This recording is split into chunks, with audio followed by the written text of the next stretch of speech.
What if I told you the final teaching given to the initiates wasn't about power, wasn't about enlightenment, wasn't even about becoming better? It was about disappearing, not physically, not dramatically, but the kind of disappearing that terrifies the ego. And by the end of this video, you're going to understand why so few were ready for it, and why this final teaching might be the one thing standing between you and real inner freedom. Let's go slowly, because this isn't information. This is transformation. Picture this: years of discipline, silence retreats, sacred texts memorized, rituals completed, fasting, meditation, ego stripped layer by layer. Or so they thought. The initiates believed they were approaching the final secret, the hidden knowledge, the ultimate truth, something mystical, something powerful. They expected a revelation.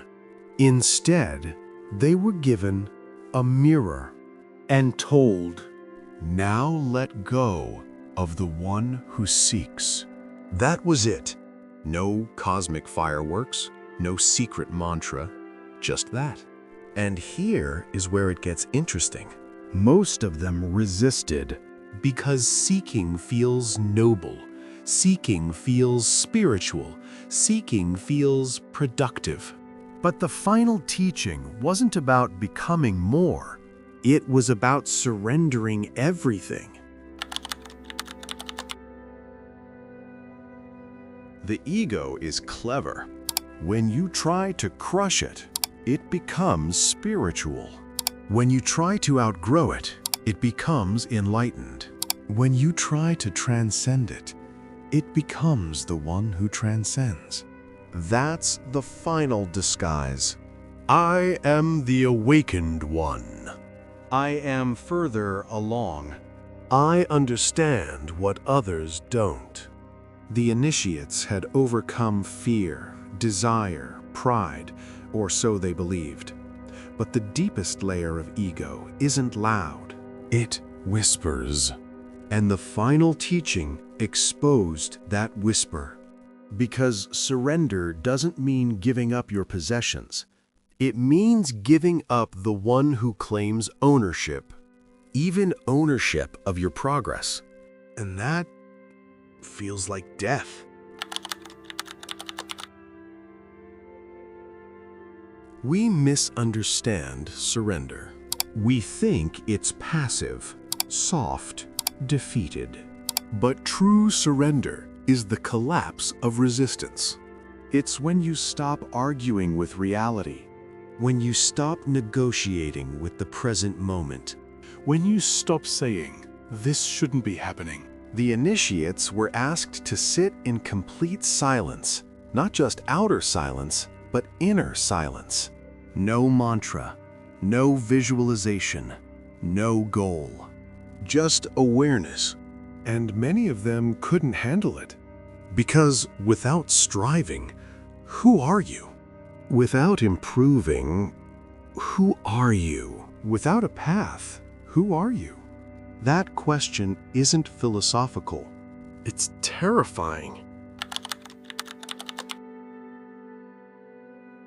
At the end of the path, there are no more techniques, only silence.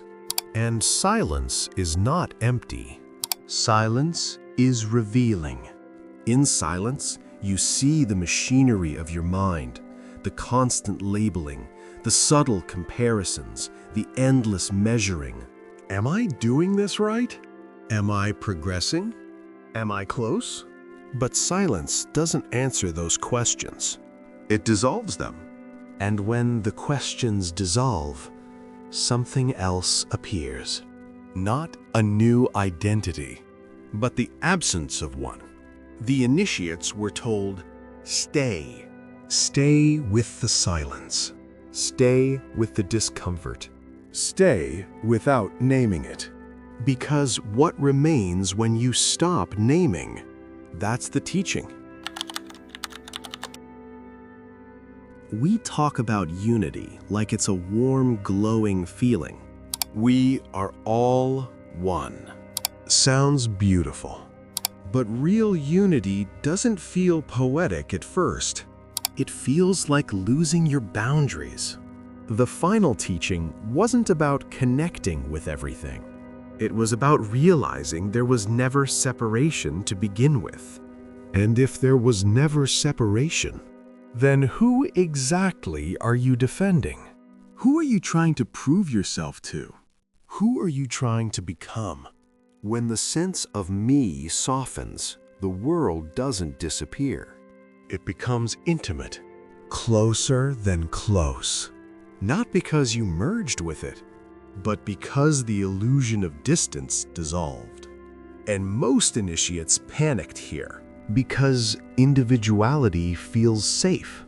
Unity feels like falling without a parachute.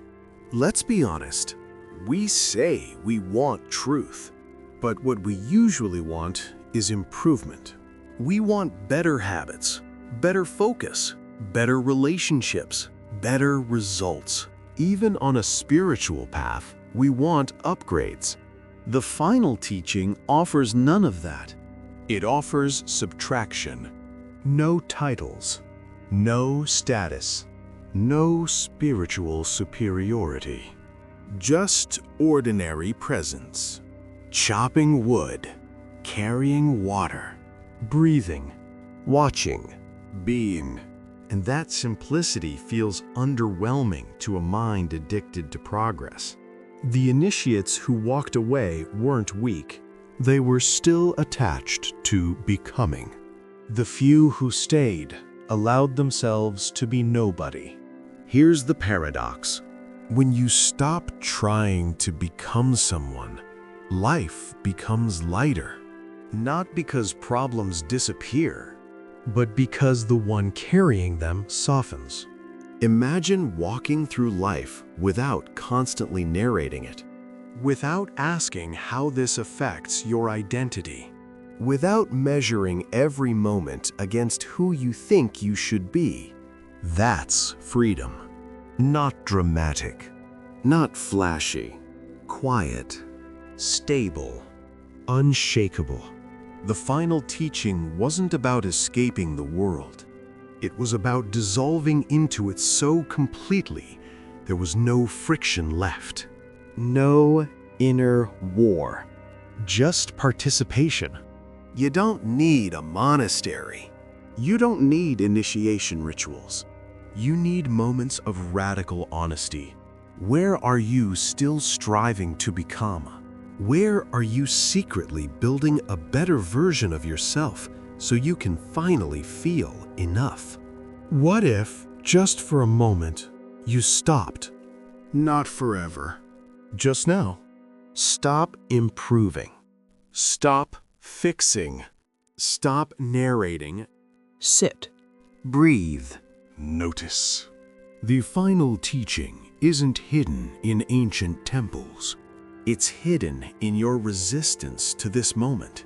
And if you can stay even for 30 seconds without trying to alter what is, you'll taste it. Not as knowledge, but as relief. In the end, the last lesson given to the initiates was simple. Surrender the seeker, enter the silence, and discover the unity that was always there. The path doesn't end with becoming extraordinary. It ends with becoming nothing at all. If this resonated with you, there's a deeper layer to explore next about the illusion of control and why letting go might be the most powerful move you ever make. Subscribe and stay with me on this path because we're just getting started.